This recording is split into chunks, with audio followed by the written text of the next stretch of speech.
ಅಪರಿಚಿತ ವಾಹನ ಡಿಕ್ಕಿಯಾಗಿ ಜಿಂಕೆ ಸಾವನ್ನಪ್ಪಿರುವಂತಹ ಘಟನೆ ಕೋಲಾರ ಬೆಂಗಳೂರು ರಾಷ್ಟ್ರೀಯ ಹೆದ್ದಾರಿ ಅರಬಿಕೊತ್ತನೂರು ಬಳಿಯಲ್ಲಿ ನಡೆದಿದೆ. ರಾತ್ರಿ ವೇಳೆ ಮೇವಿಗಾಗಿ ಹೆದ್ದಾರಿ ದಾಟುವಾಗ ನಡೆದಂತಹ ಅಪಘಾತದಲ್ಲಿ ಜಿಂಕೆ ಮೃತಪಟ್ಟಿದ್ದು, ಗ್ರಾಮಸ್ಥರು ಮಾಹಿತಿ ನೀಡಿದ ಹಿನ್ನೆಲೆಯಲ್ಲಿ ಸ್ಥಳಕ್ಕೆ ಬಂದ ಅರಣ್ಯಾಧಿಕಾರಿಗಳು ಮೃತ ಜಿಂಕೆಯನ್ನ ವಶಕ್ಕೆ ಪಡೆದು ಮರಣೋತ್ತರ ಪರೀಕ್ಷೆಗೆ ರವಾನಿಸಿದ್ದಾರೆ.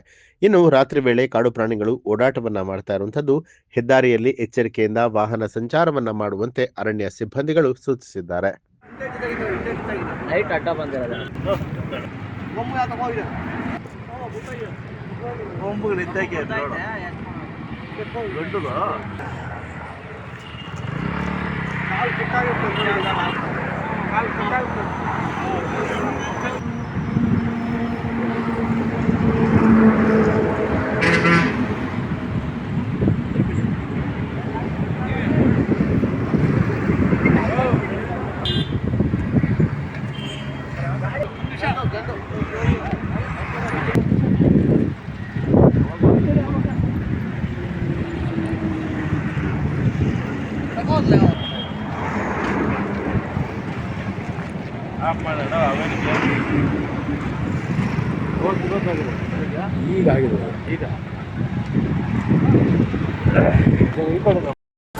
ನ್ಯೂಸ್ ಅಲರ್ಟ್ ನಿಮ್ಮಿಂದ ನಿಮಗಾಗಿ.